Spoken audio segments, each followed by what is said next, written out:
Welcome to the Deep Dive, where we unearth those hidden gems of knowledge from the massive piles of info you send our way. Mining for gold, so to speak. Exactly. And today, we're spelunking into Nassim Taleb's Antifragility.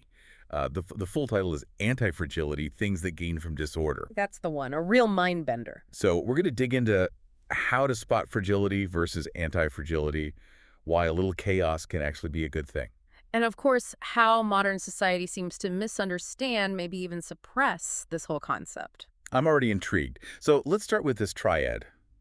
Fragile, robust, and anti-fragile. What exactly are we talking about here? It's like, imagine you've got two packages. One's got that big, bold, fragile stamp on it. Handle with care? Right. The other, though, it actually thrives on being mishandled a bit. It gets stronger the more you knock it around. Okay, I'm seeing the contrast.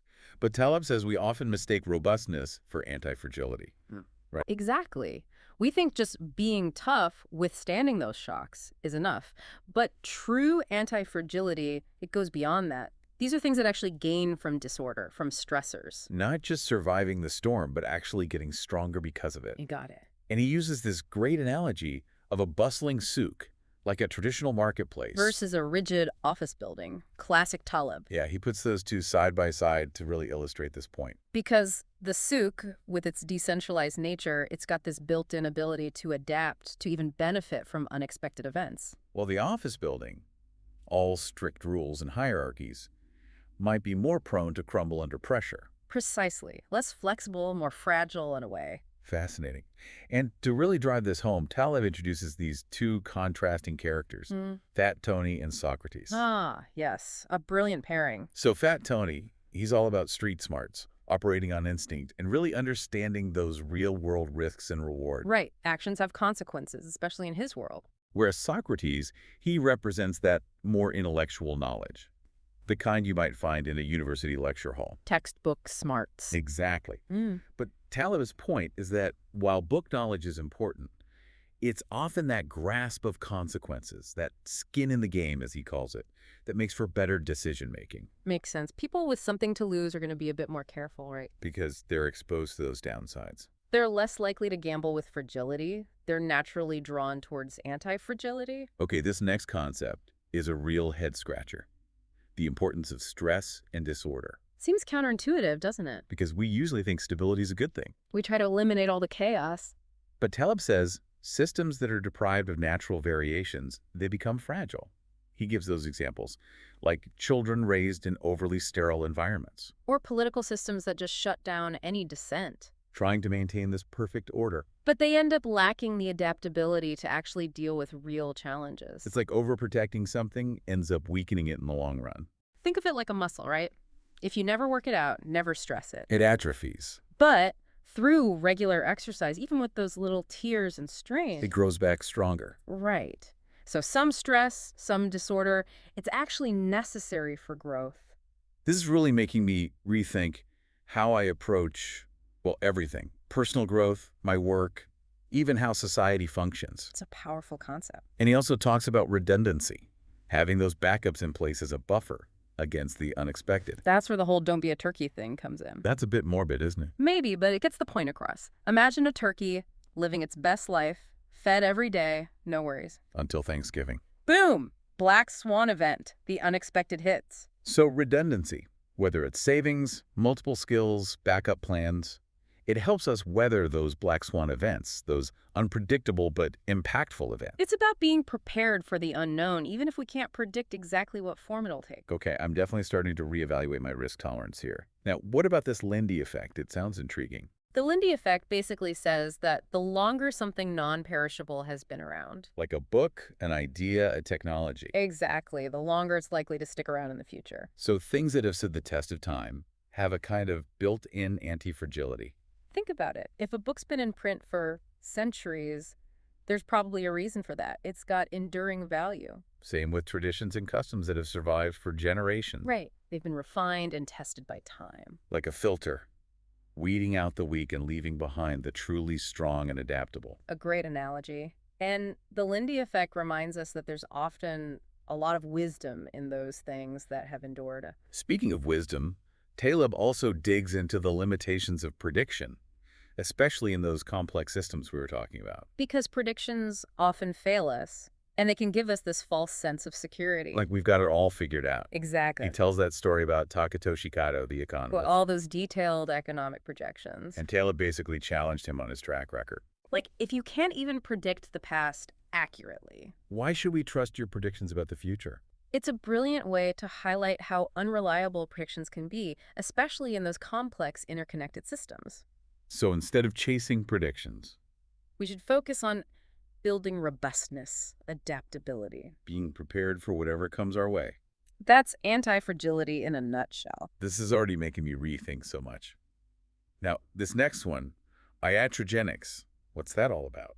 It's basically the harm caused by the healer, the interventionist. So good intentions gone wrong. Right. It's the idea that sometimes trying to fix things can actually make them worse. Oh, I see. Unintended consequences. Taleb gives examples from medicine, economics, social policy, places where those interventions backfire. So we need to be really careful when tinkering with complex systems. Absolutely. Humility is key. It's like before we jump in and try to fix everything. We need to think long and hard about the potential downsides. And Taleb offers this alternative approach via negativa. Ah, yes, the power of subtraction. So instead of focusing on what to add, We look at what we can take away, what's harmful, what's not working. by removing the negatives, we can potentially improve things without introducing new risks. It's a more cautious, measured approach. It seems like Taleb is really advocating for a shift in our thinking, away from this obsession with prediction and control. Towards embracing uncertainty and adaptability. And that brings us to this barbell strategy. I'm really curious about this one. The barbell strategy is basically combining those safe and speculative approaches, hedging your bets, so to speak. I'm visualizing a barbell, weights on both ends, a balance between stability and... And calculated risk-taking. Taleb connects this to his own learning journey. He calls himself a barbell autodidact. A self-taught learner with a very unique approach, He embraces both structured study and independent exploration. diversifying his knowledge, making himself more adaptable. This deep dive is honestly revolutionizing how I think about education. It's not about limiting yourself to one path, but Broadening your horizons, gaining different perspectives. building a portfolio of skills and experiences to navigate whatever challenges come your way. That's the essence of anti-fragility. This has been mind-blowing so far, but I'm curious, what's resonated most with you from all this? What really strikes me is that anti-fragility isn't about eliminating risk entirely. It's about using those inevitable uncertainties to your advantage. Like a surfer riding the waves of change. Exactly. It's a shift from fragility and fear to anti-fragility and opportunity. My mind is officially blown. This is like seeing the world through a whole new lens. It's a powerful framework, and there's so much more to explore. Well, we've only just scratched the surface. We'll continue our exploration of antifragility in the next part of this deep dive. Looking forward to it.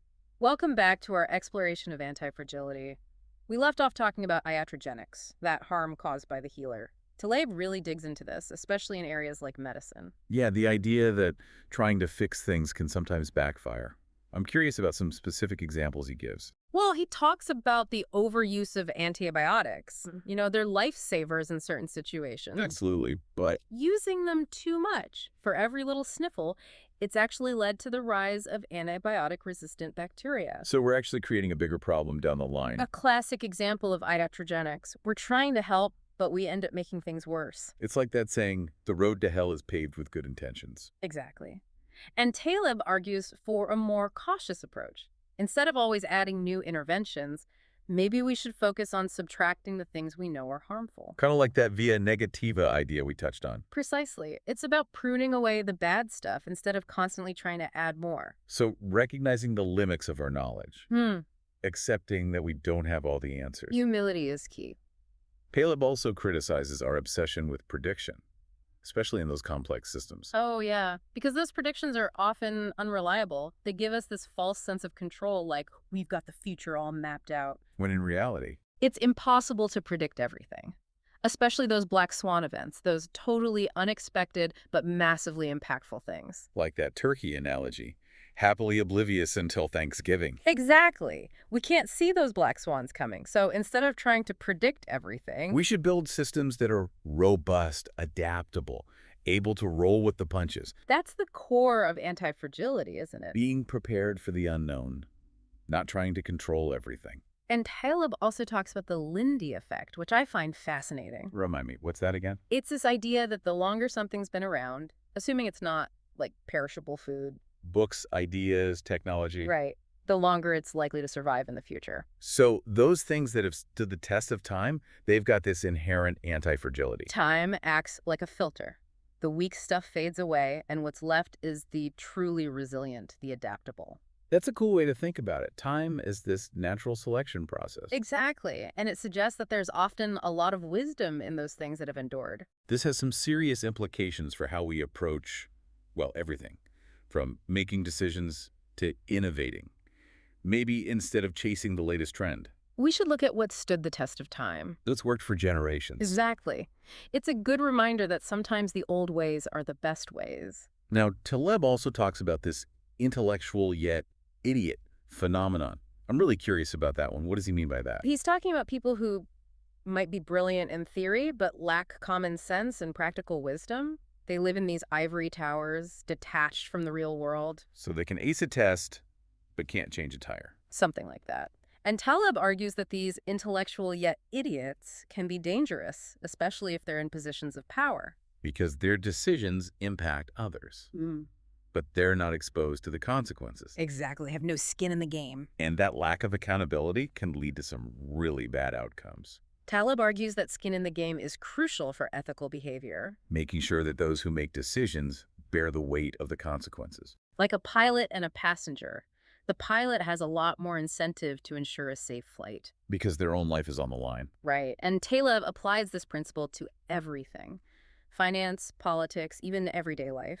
He sees skin in the game as this fundamental principle for building a more just and anti-fragile society. So it's about aligning incentives, making sure those who wield power are also exposed to the risks. And that those who bear the risks have a say in the decisions. It's about accountability and responsibility at every level. This deep dive is really reshaping how I view the world. I'm starting to see the value in embracing uncertainty, in building robustness, and in recognizing the limits of prediction and intervention. It's humbling in a way. That's the beauty of exploring these ideas. It forces us to challenge our assumptions and consider new perspectives. This has been incredibly enriching. I'm eager to delve deeper into how we can actually apply these principles to our lives and explore Taleb's thoughts on ethics. We'll tackle those in the final part of our deep dive. We're back, ready to wrap up our deep dive into Nassim Nicholas Taleb's anti-fragility. And I'm really interested in those ethical aspects you mentioned. How does anti-fragility play into that realm? Well, Taleb argues that skin in the game is absolutely crucial for ethics, especially in a world that's become so complex and interconnected. It makes sense.